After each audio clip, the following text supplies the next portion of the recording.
ಮಧ್ಯೆ Iran ಕೊತ America Israel ಮೇಲೆ ಪ್ರತೀಕಾರ ಎಲ್ಲೆಂದರಲ್ಲಿ ಕ್ಷಿಪಣಿ ಬಾಂಬ್ ಬೆಂಕಿ ಮಹಾಯುದ್ಧದ ಸ್ಟೋರಿ ಇದು.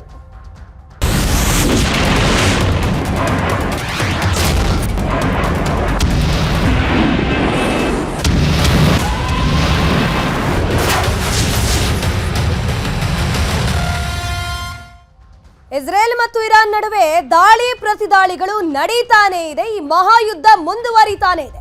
ಇದರ ಮಧ್ಯದಲ್ಲಿ ಇರಾನ್ನ ಪರಮಾಣು ಕೇಂದ್ರದ ಮೇಲೆ ಇಸ್ರೇಲ್ ದಾಳಿಯನ್ನು ನಡೆಸಿದೆ. ನಟಂಜಾ ಪರಮಾಣು ಕೇಂದ್ರಕ್ಕೆ ಹಾನಿಯಾಗಿರೋದು. ಪರಮಾಣು ಕೇಂದ್ರ ಇದು ಇರಾನ್ನಲ್ಲಿರುವಂಥದ್ದು. ಇದರ ಬಗ್ಗೆ ಈಗ ಅಧಿಕೃತವಾಗಿ ಮಾಹಿತಿ ಸಿಕ್ಕಿದೆ. ಪರಮಾಣು ಸ್ಥಾವರದ ಮೇಲೆ ದಾಳಿಯನ್ನು ಒಪ್ಪಿಕೊಂಡಿದೆ ಇರಾನ್ನ ರಾಯಭಾರ ಕಚೇರಿಯಿಂದ ಮಾಹಿತಿ ಸಿಕ್ಕಿರೋದು. ರಾಯಭಾರಿ ಅಧಿಕಾರಿಯಿಂದ ಅಧಿಕೃತವಾಗಿ ಮಾಹಿತಿ ಸಿಕ್ಕಿದೆ. ಪರಮಾಣು ಸೋರಿಕೆ ಬಗ್ಗೆ ಆತಂಕವನ್ನ ವ್ಯಕ್ತಪಡಿಸಿರುವ IAEA ಪರಮಾಣು ಸ್ಥಾವರದ ಮೇಲೆ ಈಗ ಅಟ್ಯಾಕ್ ಆಗಿದೆಯಲ್ಲ, ಅಲ್ಲಿಂದ ವಿಕಿರಣಗಳು ಹೊರಸೂಸುವಂತಹ ಚಾನ್ಸಸ್ ಇದೆ. ಅಂತಾರಾಷ್ಟ್ರೀಯ ಪರಮಾಣು ಶಕ್ತಿ ಸಂಸ್ಥೆಯಿಂದ ಆತಂಕ ವ್ಯಕ್ತಪಡಿಸಲಾಗಿದೆ.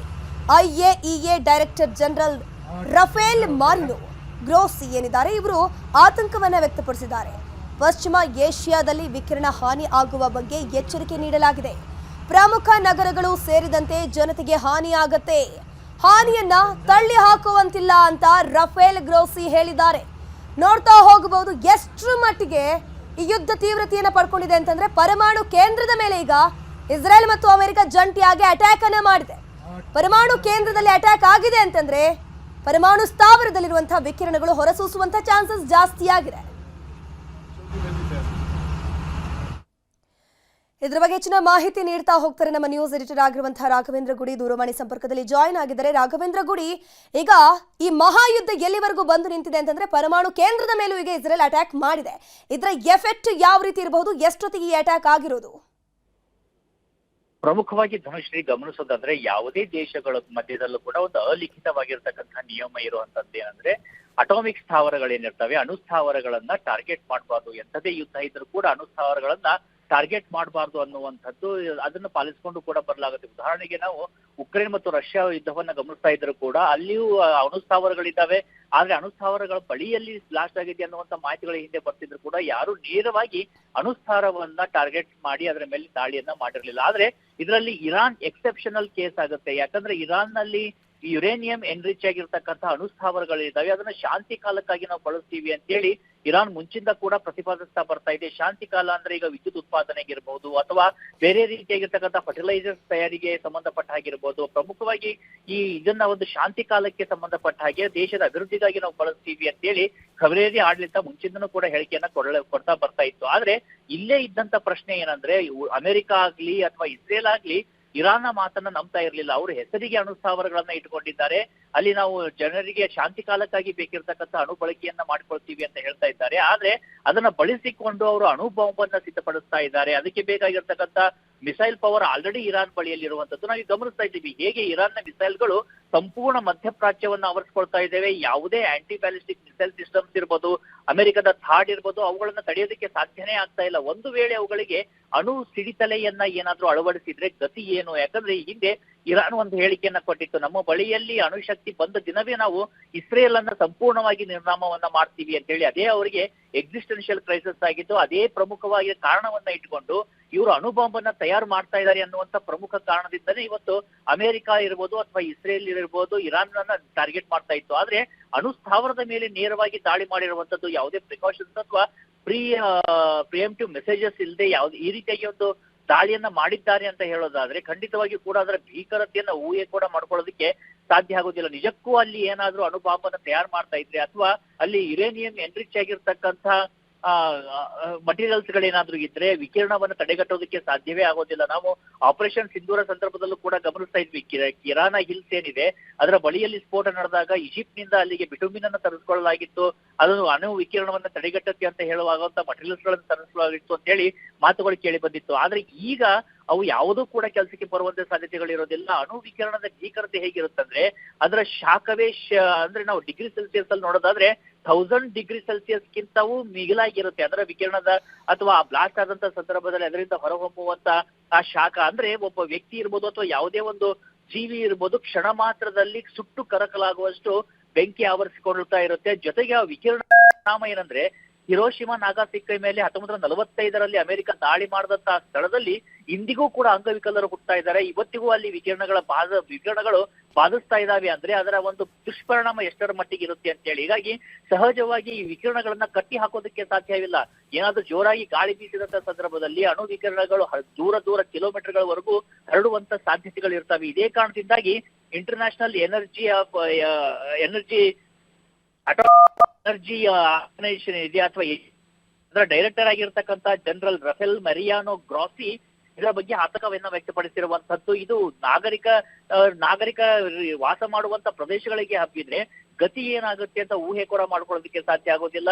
ಅದೇ ಕಾರಣದಿಂದಾಗಿ ಎಲ್ಲರೂ ಮತ್ತು ಪ್ರಾರ್ಥನೆ ಮಾಡ್ತಾ ಇರುವಂತದ್ದು ಒಂದೇ ವಿಚಾರ ಏನಂದ್ರೆ ಅಲ್ಲಿ ದಾಳಿ ಆಗಿದೆ, ಅವರ ಬಳಿಯಲ್ಲಿ ಅಣುಶಕ್ತಿ ಇದ್ರೆ ಸಂಪೂರ್ಣವಾಗಿ ನಾಶ ಆಗಲಿ, ಆದ್ರೆ ಅದು ಜನರಿಗೆ ಹರಡುವಂತ ಪರಿಸ್ಥಿತಿಗಳು ಬರಬಾರ್ದು ಅನ್ನುವಂತ ಉದ್ದೇಶ ಮತ್ತು ಪ್ರಾರ್ಥನೆ ಎಲ್ಲರದ್ದು ಆಗಿರುವಂತದ್ದು. ಆದ್ರೆ ಯುದ್ಧ ಮತ್ತು ಬಾಂಬು ಅಥವಾ ಬೆಂಕಿಗೆ ಯಾವುದೇ ಗಡಿ ಇಲ್ಲ, ಅದು ಗಡಿಯನ್ನ ದಾಟಿ ಹರಡ್ತಾ ಇರುತ್ತೆ. ಅದರ ದುಷ್ಪರಿಣಾಮವನ್ನು ಇವತ್ತು ನೋಡ್ತಿದ್ದೀವಿ. ಒಂದು ಕಡೆ ಇಸ್ರೇಲ್ ಮತ್ತು ಅಮೆರಿಕ ಭೀಕರ ದಾಳಿಯನ್ನ ಇರಾನ್ ಮೇಲೆ ಮಾಡ್ತಾ ಇದ್ರೆ, ಒಂದು ರೀತಿಯಿಂದ ಸುಸೈಡ್ ಬಾಂಬರ್ ತರ ಇರಾನ್ ಕೂಡ ಅಮೆರಿಕದ ಮಿತ್ರ ಪಡೆಗಳು ಇರುವಂತ ಮಿತ್ರ ದೇಶಗಳ ಮೇಲೆ, ಅಮೆರಿಕದ ವಾಯುನೆಲೆಗಳು ಅಥವಾ ಸೇನಾ ನೆಲೆಗಳ ಮೇಲೆ ಯಾವೆಲ್ಲ ದೇಶದಲ್ಲಿದ್ದಾವೆ ಅಲ್ಲಿ ಇಸ್ರೇಲ್ ಮೇಲೆ ನಿರಂತರ ದಾಳಿಯನ್ನ ಮಾಡ್ತಾ ಇದೆ. ಇವತ್ತು ಅರ್ಮ್ಯಾಕೋ ತೈಲ ಸಂಸ್ಕರಣಾ ಘಟಕ ಸೌದಿ ಅರೇಬಿಯಾ ಅಲ್ಲೂ ಕೂಡ ದಾಳಿಯನ್ನ ಮಾಡಿರುವಂತದ್ದು.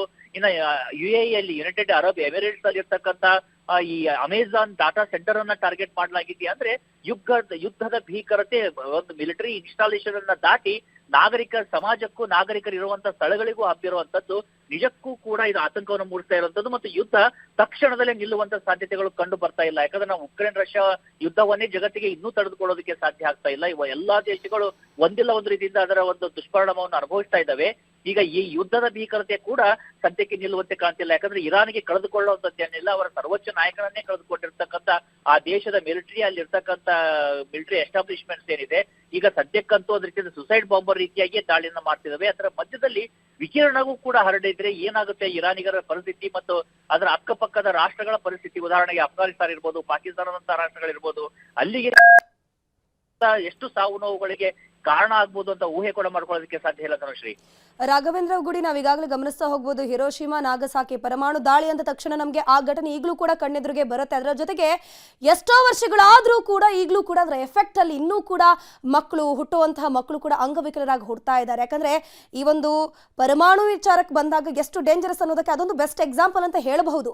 ಇಲ್ಲಿ ಪರಮಾಣು ಸ್ಥಾವರದ ಮೇಲೆನೆ, ಕೇಂದ್ರದ ಮೇಲೆನೆ ಅಟ್ಯಾಕ್ ಮಾಡ್ತಿದ್ದಾರೆ ಅಂತಂದ್ರೆ ಇಲ್ಲೂ ಕೂಡ ಇನ್ ಕೇಸ್ ವಿಕಿರಣಗಳು ಸೋಸುವಿಕೆ ಆದ್ರೆ ದಶಕಗಳ ಕಾಲ ಜನರಿಗೆ ಎಫೆಕ್ಟ್ ಆಗಬಹುದಲ್ವಾ? ಖಂಡಿತವಾಗಿಯೂ ಹಾಗೇ ಆಗುತ್ತೆ, ಅದರಲ್ಲಿ ಯಾವುದೇ ರೀತಿಯಾಗಿರ್ತಕ್ಕಂಥ ಸಂಶಯ ಇಲ್ಲ. ಈಗ ಇಸ್ರೇಲ್ ಮತ್ತು ಅಮೆರಿಕಕ್ಕೆ ಇರುವಂತ ಚಾಯ್ಸ್ ಒಂದೇ, ಐದರ್ ಏನಾದ್ರೂ ಅವರಿಗೆ ಅಣುಬಾಂಬನ್ನ ತಯಾರು ಮಾಡೋದಕ್ಕೆ ಬಿಟ್ರೆ ಅವರು ನಮ್ಮ ದೇಶದ ಮೇಲೆ ಅಥವಾ ನಮ್ಮ ಮಿತ್ರ ರಾಷ್ಟ್ರಗಳ ಮೇಲೆ ದಾಳಿಯನ್ನ ಮಾಡ್ತಾರೆ, ಅಲ್ಲೂ ಸಾವು ನೋವುಗಳಾಗ್ತವೆ, ಅಲ್ಲೂ ಕೂಡ ದಶಕಗಳ ಕಾಲ ಅಂಗವೈಕಲ್ಯ ಕಾಡುವಂತ ಸಾಧ್ಯತೆಗಳು ಇರ್ತವೆ. ಅದರ ಬದಲಾಗಿ ಇರಾನ್ನಲ್ಲಿ ಅದನ್ನು ಸ್ಫೋಟ ಮಾಡಿದ್ರೆ ಅಲ್ಲಿ ಇರ್ತಕ್ಕಂಥವ್ರಿಗೆ ಅದರ ಎಫೆಕ್ಟ್ ಆಗುತ್ತೆ. ಯಾಕಂದ್ರೆ ಆ ಪಾಪವನ್ನು ಅವ್ರು ಮಾಡ್ತಾ ಇದ್ದಾರೆ, ಅಣುಬಾಂಬನ್ನ ತಯಾರು ಮಾಡ್ತಾ ಇದ್ದಾರೆ ಅನ್ನುವಂತ ಆರೋಪ ಇವತ್ತು ಇಸ್ರೇಲ್ ಮತ್ತು ಅಮೆರಿಕ ಮಾಡ್ತಾ ಇರುವಂತದ್ದು. ಆದ್ರೆ ಇಲ್ಲಿ ನಿಜಕ್ಕೂ ಕೂಡ ಅವರ ಬಳಿಯಲ್ಲಿ ಅಣುಬಾಂಬ್ ಇದೆಯಾ ಅಥವಾ ಕೇವಲ ಶಾಂತಿ ಕಾಲಕ್ಕಾಗಿಯೇ ಒಂದು ಇಟ್ಕೊಂಡಿರ್ತಕ್ಕಂಥ ಈ ಅಣು ವಿದ್ಯುತ್ ಸ್ಥಾವರವನ್ನ ಟಾರ್ಗೆಟ್ ಮಾಡ್ತಾ ಇದೆಯಾ ಅಮೆರಿಕ ಮತ್ತು ಇಸ್ರೇಲ್ ಅನ್ನುವಂತ ಪ್ರಶ್ನೆಗಳು ಮೂಡ್ತವೆ. ಯಾಕಂದ್ರೆ ನಾವೆಲ್ಲರೂ ನೆನಪು ಮಾಡ್ಕೊಳ್ಬೇಕಾಗಿರೋದಂದ್ರೆ ಈ ಇರಾಕ್ ನಲ್ಲಿ ಯಾವ ರೀತಿ ಆಯ್ತು ಅಂತ ಹೇಳಿ. ಸದ್ದಾಮ್ ಹುಸೇನ್ ಆ ಸಂದರ್ಭದಲ್ಲಿ ಅಂದ್ರೆ ಡಾಲರ್ ಎಕಾನಮಿಯಿಂದ ಆಚೆ ಬರುವಂತ ಮಾತುಗಳನ್ನ ಆಡ್ತಿದ್ರು, ಆಯಾ ದೇಶಗಳ ಕರೆನ್ಸಿಯಲ್ಲಿ ನಾವು ಪೆಟ್ರೋಲ್ ಕೊಡ್ತೀವಿ ಅಂತ ಹೇಳ್ತಿದ್ರು. ಅಂತ ಸಂದರ್ಭದಲ್ಲಿ ಅವರ ಬಳಿಯಲ್ಲಿ ಕೆಮಿಕಲ್ ವೆಪನ್ಸ್ ಇದಾವೆ ಅನ್ನುವಂತ ಆರೋಪವನ್ನ ಮಾಡಿದಂತ ಇದೇ ಅಮೆರಿಕ ದಾಳಿಯನ್ನ ಮಾಡಿ ಇಡೀ ಸಂಪೂರ್ಣ ಇರಾಕನ್ನ ಸರ್ವನಾಶ ಮಾಡಿದ್ದಲ್ಲದೆ ಸದ್ದಾಮ್ ಹುಸೇನ್ರನ್ನ ಗಲ್ಲಿಗೇರಿಸಿತ್ತು. ಅದಾದ ಬಳಿಕ ಐಸಿಸ್ ರೀತಿಯಾಗಿರ್ತಕ್ಕಂಥ ಅತ್ಯಂತ ಹೀನವಾಗಿರ್ತಕ್ಕಂಥ ಉಗ್ರ ಸಂಘಟನೆ ಹುಟ್ಟೋದಕ್ಕೆ ಕಾರಣ ಆಗುತ್ತೆ. ಅಂದ್ರೆ ಅದು ಒಂದು ಪರೋಕ್ಷವಾಗಿ ಅಮೆರಿಕದ ಒಂದು ಕೈಗೂ ಕೂಡ ರಕ್ತ ಹತ್ತಿರುವಂತದ್ದು ಐಸಿಸ್ ವಿಚಾರದಲ್ಲಿ. ಅದೇ ರೀತಿಯಾಗಿ ಇರಾನ್ನಲ್ಲೂ ಕೂಡ ಏನಾದ್ರೂ ಕೇವಲ ಆರೋಪವನ್ನ ಮಾಡ್ತಾ ಇದ್ದಾರಾ ಅಥವಾ ಅವರ ಬಳಿಯಲ್ಲಿ ಅದಕ್ಕೆ ಬೇಕಾಗಿರ್ತಕ್ಕಂಥ ಸಾಕ್ಷ್ಯಾಧಾರಗಳು ಇದಾವ ಅನ್ನುವಂತ ಪ್ರಶ್ನೆಗಳು ಮೂಡ್ತಾ ಇದ್ದಾವೆ. ಈಗ ಈ ಹಿಂದೆ ಕೂಡ ಇರಾನ್ನಲ್ಲಿ ಅಣುಬಾಂಬನ್ನ ತಯಾರು ಮಾಡುವಂತ ವಿಚಾರಕ್ಕೆ ಸಂಬಂಧಪಟ್ಟ ಹಾಗೆ ಅಲ್ಲಿರ್ತಕ್ಕಂಥ ಈ ನ್ಯೂಕ್ಲಿಯರ್ ಸೈಂಟಿಸ್ಟ್ ಗಳನ್ನ ಸಾಕಷ್ಟು ಜನರನ್ನ ಹತ್ಯೆ ಮಾಡಿತ್ತು ಇಸ್ರೇಲ್ ಮತ್ತು ಅಮೆರಿಕ ಜಂಟಿಯಾಗಿ. ಜೊತೆಗೆ ಸಾಕಷ್ಟು ದಾಳಿಗಳನ್ನ ಕೂಡ ಅಲ್ಲಿ ಸಂಘಟಿಸಲಾಗಿತ್ತು. ಅತಿ ದೊಡ್ಡದಾಗಿರ್ತಕ್ಕಂಥದ್ರೆ ಒಂದು ಎಸ್ಪಿನೋಜ್ ಘಟನೆ ಆಗಿರುತ್ತೆ. ಸುಮಾರು 3,000 ಪುಟಗಳಿಗಿಂತ ಅಧಿಕವಾಗಿರ್ತಕ್ಕಂಥ ಸುಮಾರು 3,000 ಟನ್ ಅಷ್ಟು ಇರ್ತಕ್ಕಂಥ ಮಟೀರಿಯಲ್ಗಳನ್ನ ಅಲ್ಲಿಂದ ಹೈಜಾಕ್ ಮಾಡಿ ಇಸ್ರೇಲ್ ತೆಗೆದುಕೊಂಡು ಬಂದಿರುತ್ತೆ ಇರಾನ್ನ ಮೂಗಿನ ಕೆಳಗಿನಿಂದ. ಅಂದ್ರೆ ನಿರಂತರವಾಗಿ ಇದರ ಬಗ್ಗೆ ಒಂದು ಕಣ್ಣನ್ನ ಇಸ್ರೇಲ್ ಇಡ್ತಾನೆ ಬರ್ತಾ ಇದೆ. ಹೀಗಾಗಿ ಈಗ ಅಣು ವಿದ್ಯುತ್ ಸ್ಥಾವರದ ಮೇಲೆ ದಾಳಿ ಮಾಡಿರುವಂತ ಪ್ರಶ್ನೆ ಏನಂದ್ರೆ, ಅವರ ಬಳಿಯಲ್ಲಿ ಅಣು ಬಾಂಬ್ ಇದ್ರೆ ಅವರು ಅಲ್ಲಿ ಅಣು ಸ್ಥಾವರದ ಬಳಿಯಲ್ಲಿ ಇರ್ತಾರ, ಅಥವಾ ಅಣು ಸ್ಥಾವರವನ್ನ ಬಳಸಿಕೊಂಡು ಅಲ್ಲಿ ನ್ಯೂಕ್ಲಿಯರ್ ಹಿಟ್ ಹೆಡ್ಗಳನ್ನ ಏನಾದ್ರು ತಯಾರು ಮಾಡ್ತಾ ಇದ್ರ, ಅದ್ರ ಬಗ್ಗೆ ಸಾಕ್ಷ್ಯಾಧಾರಗಳು ಇದಾವ, ಅಥವಾ ಕೇವಲ ಅಣು ಬಾಂಬ್ ಅನ್ನ ತಯಾರು ಮಾಡಬಹುದು ಅನ್ನೋ ಗುಮಾದಿ ಮೇಲೆ ಅದರಲ್ಲೇ ದಾಳಿ ಮಾಡಿ ಇನ್ನುಳಿದಂತೆ ರಿಯಲ್ ಆಗಿ ಅವರ ಲ್ಯಾಬೋರೇಟರಿಗಳೇನಿದಾವೆ. ಯಾಕಂದ್ರೆ ಈ ಹಿಂದೆ ಬಂದಂತ ಮಾಹಿತಿಯನ್ನು ಕೂಡ ನಾವು ಗಮನಿಸೋದಾದ್ರೆ, ಭೂಮಿಯಿಂದ ಸುಮಾರು 50 ರಿಂದ 100 ಅಡಿ ಕೆಳಗಡೆ ಅವರ ನ್ಯೂಕ್ಲಿಯರ್ ಲ್ಯಾಬ್ಗಳಿದಾವೆ. ಅಲ್ಲಿ ಅವರು ಆ ನ್ಯೂಕ್ಲಿಯರ್ ಸಿಡಿತಲೆಗಳನ್ನ ಸಿದ್ಧ ಮಾಡ್ತಾ ಇದ್ದಾರೆ ಅನ್ನುವಂತ ಮಾಹಿತಿಗಳು ಬರ್ತಿತ್ತು. ಮತ್ತು ನಾವು ನೆನಪು ಮಾಡ್ಕೊಳ್ಬೇಕು, ಕೇವಲ ಒಂದು 3 ರಿಂದ 4 ತಿಂಗಳ ಹಿಂದೆ ಕೂಡ ಇದೇ ಟ್ರಂಪ್ ಆಡಳಿತದಲ್ಲಿ ಇರಾನ್ ಮೇಲೆ ಇಸ್ರೇಲ್ ದಾಳಿ ಸಂದರ್ಭದಲ್ಲಿ B-12 ಬಾಂಬರ್ ಅನ್ನ ಬಳಸಿ ರಾಘವೇಂದ್ರ ಗುಡಿ ಹಾಗೆ ಸಂಪರ್ಕದಲ್ಲಿ ಒಂದು ಬ್ರೇಕಿಂಗ್ ನ್ಯೂಸ್ ಬರ್ತಾ ಇದೆ. ಇಸ್ರೇಲ್ ದಾಳಿಗೆ ಇರಾನ್ ನಿಂದಲೂ ಪ್ರತಿಯಾಗಿ ದಾಳಿ ಮಾಡಲಾಗಿದೆ. ಈಗ ಇಸ್ರೇಲ್ ಪ್ರಧಾನಿ ನೆತನ್ಯಾಹುವನ್ನ ಗುರಿಯಾಗಿಸಿ ದಾಳಿ ಆಗ್ತಾ ಇರೋದು. ನೆತನ್ಯಾಹು ಮನೆಯ ಮೇಲೆ ದಾಳಿಯಾಗಿದೆ. ಇರಾನ್ ಸೇನೆ ಏನಿದೆ, ನಮ್ಮ ಪರಮೋಚ್ಚ ನಾಯಕ ಆಯತುಲ್ಲಾ ಖಮೇನಿಯನ್ನ ಕಳ್ಕೊಂಡಾಗಿದೆ, ಇನ್ನೇನಿಲ್ಲ, ಇನ್ನು ಯುದ್ಧವೇ ಒಂದು ದಾರಿ ಅಂತ ಹೇಳ್ಕೊಂಡು ನೆತನ್ಯಾಹು ಮನೆ ಮೇಲೆ ಟಾರ್ಗೆಟ್ ಅನ್ನ ಮಾಡಿ ಅಟ್ಯಾಕ್ ಅನ್ನ ಮಾಡ್ತಾ ಇದ್ದಾರೆ. ಗೃಹ ಕಚೇರಿಯನ್ನ ಗುರಿಯಾಗಿಸಿ ದಾಳಿ ಬಗ್ಗೆ ಸ್ಪಷ್ಟನೆ ಸಿಕ್ಕಿರೋದು. ಇರಾನ್ ದಾಳಿ ಬಗ್ಗೆ ಇರಾನ್ ಟೈಮ್ಸ್ ವರದಿಯನ್ನ ಮಾಡಿದೆ. ಅಂದ್ರೆ ಈ ಒಂದು ದಾಳಿಯನ್ನ ಖಚಿತಪಡಿಸಲಾಗಿದೆ ಇರಾನ್ ಸರ್ಕಾರದಿಂದಲೇ. ಗಮನಿಸ್ತಾ ಹೋಗಬಹುದು, ಬೆಂಜಮಿನ್ ನೆತನ್ಯಾಹುವನ್ನ ಟಾರ್ಗೆಟ್ ಮಾಡಲಾಗ್ತಿದೆ. United Kingdom Cyprus air base ಮೇಲೆ ಕೂಡ ದಾಳಿ ಆಗ್ತಿದೆ. ಇರಾನ್ ಸೇನೆ ಡ್ರೋನ್ ದಾಳಿಯನ್ನ ಮಾಡಿ ಏರ್ ಬೇಸ್ಗೆ ಹಾನಿಯನ್ನ ಮಾಡ್ತಾ ಇದೆ. ಗಮನಿಸ್ತಾ ಹೋಗಬಹುದು, ಇಲ್ಲಿ ಕತಾರ್ ಇರಬಹುದು, UAE ಇರಬಹುದು, ಅಬುದಾಬಿ ಇರಬಹುದು, ದುಬೈ ಇರಬಹುದು, ಇಲ್ಲೆಲ್ಲವೂ ಕೂಡ ಪ್ರಮುಖವಾಗಿ ಅಮೆರಿಕಾದ ಸೇನೆ ನೆಲೆಗಳಿರೋದು. ಇವುಗಳನ್ನೇ ಟಾರ್ಗೆಟ್ ಮಾಡ್ಕೊಂಡು ಇರಾನ್ ಅಟ್ಯಾಕ್ ಮಾಡ್ತಾ ಇದೆ. ಇರಾನ್ ಸೇನೆ ಡ್ರೋನ್ ದಾಳಿ ಮಾಡಿ ಏರ್ ಬೇಸ್ಗಳಿಗೆ ಹಾನಿಯನ್ನ ಮಾಡ್ತಾ ಇದ್ದಾರೆ. ಪ್ರತಿದಾಳಿ ಆಗ್ತಾ ಇದೆ. ಇಸ್ರೇಲ್ ದಾಳಿಗೆ ಇರಾನ್ನಿಂದಲೂ ಪ್ರತಿದಾಳಿ. ಇದು ಇರಾನ್ ಟೈಮ್ಸ್ ನಿಂದ ವರದಿ ಆಗಿರೋದು. ರಾಘವೇಂದ್ರ ಗುಡಿ, ನಾವೀಗಾಗಲೇ ಪರಮಾಣು ಕೇಂದ್ರದ ಅಟ್ಯಾಕ್ ಬಗ್ಗೆ ಮಾತನಾಡ್ತಿದೀವಿ. ಒಂದ್ ಕಡೆ ಈ ಒಂದು ಯುದ್ಧದ ನೀತಿಯನ್ನ ಉಲ್ಲಂಘನೆ ಮಾಡದ ರೀತಿ ಆಗ್ತಾ ಇಲ್ವಾ ಇಲ್ಲಿ ಅಂತ. ಈಗ ಓಕೆ, ಅಟ್ಯಾಕ್ ಮಾಡೋದು ಓಕೆ, ಬಟ್ ಪರಮಾಣು ಕೇಂದ್ರಗಳನ್ನ ಟಾರ್ಗೆಟ್ ಮಾಡಿ ಅಟ್ಯಾಕ್ ಮಾಡ್ತಾ ಇದ್ದಾರಲ್ಲ, ನಾಗರಿಕರ ರಕ್ಷಣೆಯಲ್ಲಿ ಎಲ್ಲ ಆಗ್ತಾ ಇದೆ. ಈಗ ವಿಶ್ವಸಂಸ್ಥೆಯಲ್ಲಿ ಎಂಟ್ರಿ ಆಗಬಹುದಾ, ಹೇಗೆ?